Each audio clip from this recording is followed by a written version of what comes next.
যে আচ্ছা, তোমার সাথে আমার সাথে 3টা বছর হয়ে গেছে সম্পর্ক করলো, আর আমার স্বামীর যা কিছু আছে সব তো তোমাকেই আমি দিয়েছি, ঠিক আছে? এখন আমার স্বামী যদি বাড়িতে আসে, আমার কাছ থেকে তো নিশ্চয়ই হিসাব কিতাব নিবে। তখনকার বলবো প্রতি মাসে তোমারে 1 লাখ 1.5 লাখ করে টাকা পাঠাইছি, ঠিক আছে? আহ তুমি সেই টাকাগুলা কি করছো? তখনকার তো এটা বলবে। কিছু টাকা তো ব্যাংকে রাখছি, রাখালে কি হয়েছে? তোমাকে যে টাকাটা দিছি সেই টাকাটার কথা আমি কি জবাব দেব? সে তার তো হিসাব আছে, প্রতি মাসে 1 লাখ 1.5 লাখ টাকা করে দিলে 3 বছরে কয় লাখ টাকা হয়। সে তো আসার সময় হয়ে গেছে, আর 1 মাস পর বাড়িতে আসবে। তাকে আমি বললাম, বলার পর সে বলল যে আচ্ছা ঠিক আছে, তোমাকে আমি পরে জানাবো। আমি কই কি রে, আমার পরে জানাইবো? 3টা বছর হয়েছে, 10-12 লাখ টাকা নিয়ে খাইছে, এখন আমি কি করব? পরে দেখা গেছে তারে আমি বললাম যে তুমি যদি আমাকে বিয়ে না করো তাহলে কথা বলো কেন? ও বলতেছে যে দেখো, আমি কি বলছি তোমাকে বিয়ে করব না? আমি তোমাকে বিয়ে করব। তারপরে লাস্ট যখন ওর সঙ্গে আমার সঙ্গে কথা হয়, ও আমাকে বলতেছে সুমি, তুমি আমাকে 2 লাখ টাকা দিতে পারো? আমি বললাম কেন, কি করবা? সে বলতেছে যে দেখো, আমার যে ব্যবসা, সেই ব্যবসায় লস হয়ে গেছে, মানে ও ফলের ব্যবসা করতো, সেই ব্যবসায় লস হয়ে গেছে। তো তুমি যদি আমার 2 লাখ টাকা দিতো ভালো হতো। তারপর আমি আবার কি করলাম, ব্যাংকে থেকে আবার 2 লাখ টাকা উঠে আনলাম, 2 লাখ টাকা উঠে এনে ওকে দিলাম। ওটা হলো মানে লাস্ট। এরপরে দেওয়ার পরে উনি করলো কি, যে ফোন সুইচ অফ করে রাখলো। আসসালামু আলাইকুম, সবাই কেমন আছেন? আশা করি সবাই ভালো আছেন। তো আমার জীবনের একটা গল্প আছে, সেই গল্পটা বলার জন্য আমি আসছি। তো গল্পটা হচ্ছে যে দর্শক, আমার আমার ফ্যামিলিগত ভাবে আমার দেখে শুনে বিয়ে হয়। বিয়ে হওয়ার পর মানে ছেলেটার অনেক বড় লোক, অনেক আমাদের চেয়ে তো বেশি বড় লোক, টাকা পয়সা বাড়ি গাড়ি অভাব নাই। তারপর ওই ছেলেটার সঙ্গে আমার সঙ্গে বিয়ে হয়। বিয়ে হওয়ার পর তারপরে দেখা যাচ্ছে আর কি 1-1.5 বছর পরে আমাদের বাচ্চা হয়নি, এখনো আমাদের বাচ্চা হয়নি। তারপরে 1.5 বছর পরে হঠাৎ করে আমার ফোনে রং নাম্বার একটা কল আসে, ফেসবুকের মেসেঞ্জারে থেকে কল আসে।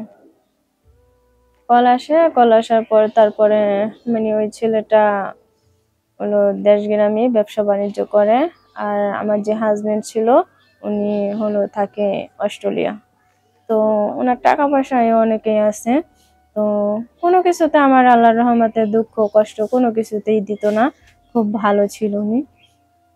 তারপরে দেখা গেছে এক পর্যায়ে আমার যে ওই ছেলেটার সঙ্গে পরিচয় হয়, সেই ছেলেটা মানে ভালোই করতে আছে, ঠিক আছে? আমার সাথে মানে অনেক কথাবার্তা বলে, করে। কথাবার্তা বলার পরে তারপরে সে আমাকে একদিনকে হঠাৎ করে বললো কি, দেখো, সে আমাকে হঠাৎ করে বলতেছে যে তুমি আমাকে কিছু টাকা দিবা সুমি? আমি বলতেছি কেন, তুমি টাকা দিয়ে কি করবা? সে বললো কি আমার দরকার আছে। তারপরে দেখা গেছে আমাকে কত টাকার দরকার? সে বলে কি 50,000 টাকা। আমাকে 50,000 টাকা তোমার দরকার? আচ্ছা ঠিক আছে, দাঁড়াও, আমি আমার ব্যাংকে কিছু টাকা পয়সা আছে, সেখান থেকে তোমাকে আমি আইনা দিতেছি। তারপরে দেখা গেছে এরকম করে 50,000 টাকা ওর আমি দিলাম। দেওয়ার পরও কি করলো না করলো সেটা তার আমি জিজ্ঞেস করি নাই। তারপরে দেখা গেছে এভাবে আবার এই ভালোই দিনকাল কথাবার্তা ওর সাথে আমার সাথে যাইতেছে। কিন্তু যাইতে যাইতে দেখা গেছে 3 বছর ওর সঙ্গে আমার সঙ্গে পরিচয় হয়ে গেছে, অলরেডি 3 বছর পরিচয় হয়েছে। তো এর মধ্যে আমার স্বামী আর কি অস্ট্রেলিয়ায় থাকতো, উনি আর আসেনি। ওই প্রতি মাসে মাসে টাকা পাঠায় দেয়, ই করে খাওয়ান খরচের টাকা পাঠায় দেয়, ঠিক আছে? তারপরে উনি আর আসার পর ওই ছেলেটার সঙ্গে আমার সঙ্গে ভালো সম্পর্ক হয়ে যায়। সম্পর্ক হওয়ার পরে দেখা গেছে উনি প্রতি মাসে মাসে আমার দ্বারা টাকা চায়।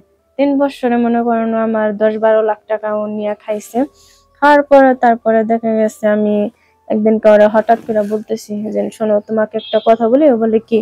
আমি বলি যে আচ্ছা, তোমার সাথে আমার সাথে 3টা বছর হয়ে গেছে সম্পর্ক করলো, আর আমার স্বামীর যা কিছু আছে সব তো তোমাকেই আমি দিয়েছি, ঠিক আছে? এখন আমার স্বামী যদি বাড়িতে আসে, আমার কাছ থেকে তো নিশ্চয়ই হিসাব কিতাব নিবে। তখনকার বলবো প্রতি মাসে তোমারে 1 লাখ 1.5 লাখ করে টাকা পাঠাইছি, ঠিক আছে, আহ তুমি সেই টাকাগুলা কি করছো? তখনকার তো এটা বলবে। কিছু টাকা তো ব্যাংকে রাখছি, রাখালে কি হয়েছে, তোমাকে যে টাকাটা দিছি সেই টাকাটার কথা আমি কি জবাব দেব?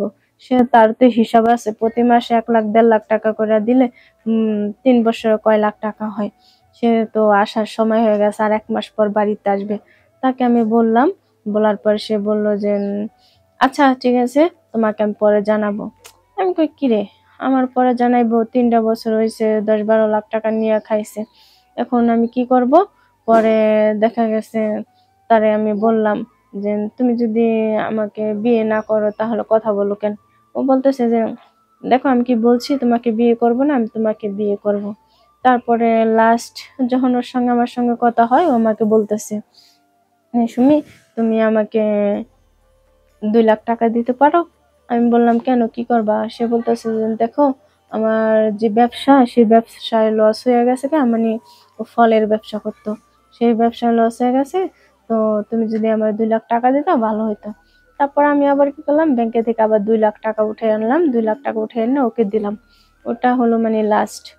এরপরে দেওয়ার পরে উনি করলো কি, যে ফোন সুইচ অফ করে রাখলো। অফ করে রাখার পরে তারপরে তো দেখা গেছে ওনাকে আমি মানে এখন আর ফোনে পাচ্ছি না। না পারার হিসাবে আমি, উনি যে ঢাকা থাকতো, ওই ঢাকাতে আমি আবার চলে গেছি। চলে যাওয়ার পরে তারপরে সেখানে খোঁজ লইতে লইতে লইতে লইতে দেখি কি, যায় ওখানে ওনার বউ আছে, বাচ্চা আছে। হুম সে আমাকে বলছে বিয়ে করে নাই, এটা বলছে। তা আমি তো জানি না যে উনি বিয়ে করছে না না করছে, ফোনে ফোনে যা বলছে তাই বিশ্বাস করেছিলাম। তারপরে দেখা গেছে আমার স্বামীরও আসার 1 মাস আসার বাকি, তাই ফাঁকে ওর সাথে আমি জায়গা, ঠিক আছে না, টাকা পয়সার হিসাব আমি কি ভাবে দিব, এজন্য তার সঙ্গে আমি চলে গেছিলাম। কিন্তু তার সঙ্গে চলে যাইতে পারি নাই দর্শক। দেখা গেছে ও যখন ফোনে সুইচ অফ করে রাখছে, তারপর ওর বাড়িতে যাই আমি উঠলাম, মানে ও আগের ঠিকানা আমার সত্যিকারের ঠিকানায় দিয়েছিল, সেই ঠিকানায় আমি গেছি, যা দিয়ে এই অবস্থা। এখন বলেন, আমি দেখা গেছে সেও একটা নারী, আমিও একটা নারী, একটা নারী হয়ে আরেকটা নারীর সংসার আমি কিভাবে নষ্ট করি? আমি তো চাইবো না, কিন্তু ও তো বলেছিল যেন বিয়ে করে নাই, শাদী করে নাই, এজন্য ওর সঙ্গে আমার সঙ্গে কথা হয়েছিল। তাহলে দর্শক এখন দেখা গেছে আমি আমার স্বামীকে ফালাই থিয়া, ঘর সংসার বাড়ি ফালাই থিয়া আমি চলে আসছি। এখন আমি কিভাবে যাব? এখন না যেতে পারবো স্বামীর কাছে? আমার স্বামী তো সবকিছু জাইনা ফেলাইছে, যে ওর সাথে সম্পর্ক, ওর সাথে আমি আইসা পড়ছি। এখন ও তো আমাকে মেনে নিতে চাচ্ছে না। ও বলে কি আমাকে চিনে না, এরকম সেরকম বিভিন্ন ধরনের বাহানা দেয়। তারপরে ওর যে বউ, ওর বউ বলতেছে যে তাহলে তুমি এতদিন তোমার ব্যবসায় লস হয়েছে, তাহলে তুমি এত টাকা পয়সা পাইছো কোথায়? নিশ্চয়ই মেয়েটার কাছ থেকে আনছো। ওর বউটা খুবই ভালো ছিল। তো দেখা গেছে ওর বউটাকে ওর অবিশ্বাস করতো, কারণ ওর স্বামীর যে চরিত্র খারাপ সেটা বউটাও জানতো। তারপরে দেখা গেছে আমি আবার গেছি, যাওয়ার পর ওর বউটা খুবই আমার মানে আদর যত্ন করলো ভালোই।